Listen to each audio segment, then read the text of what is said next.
It was a routine flight, but little did anyone know it would turn into one of the greatest mysteries in aviation history. On March 8, 2014, Malaysia Airlines flight MH370 took off from Kuala Lumpur, destined for Beijing. What should have been a standard journey would soon turn into a baffling disappearance that still haunts the world today.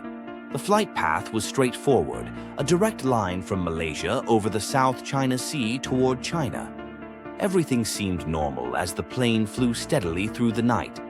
But what no one knew was that in a matter of minutes, everything would change. At 1:20 a.m., just as the plane was cruising over the South China Sea, it went dark. All communication with ground control was lost. One moment, the 240-ton Boeing 777 was on the radar, then it vanished without a trace. What could have caused such an abrupt silence? Panic set in as flight controllers tried desperately to reach the aircraft. But there was nothing.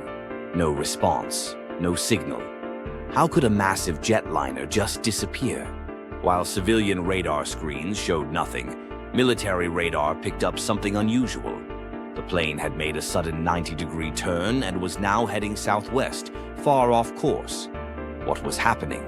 By 2:20 a.m., even military radar lost contact. The plane seemed to vanish into the vastness of the Indian Ocean.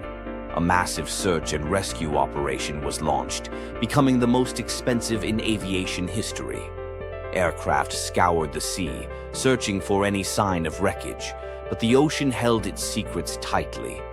Days turned into weeks, and hope began to fade. As the search dragged on, theories began to emerge. Was it a technical malfunction, a fire, or even a hijacking? Months later, a breakthrough came.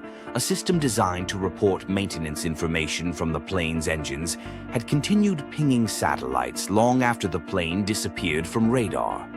This data revealed a shocking truth. The plane had flown for 6 more hours, deep into the southern Indian Ocean.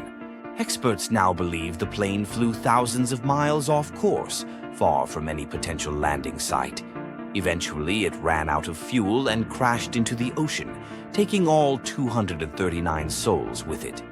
But how did this happen? Was it pilot error, mechanical failure, or something else?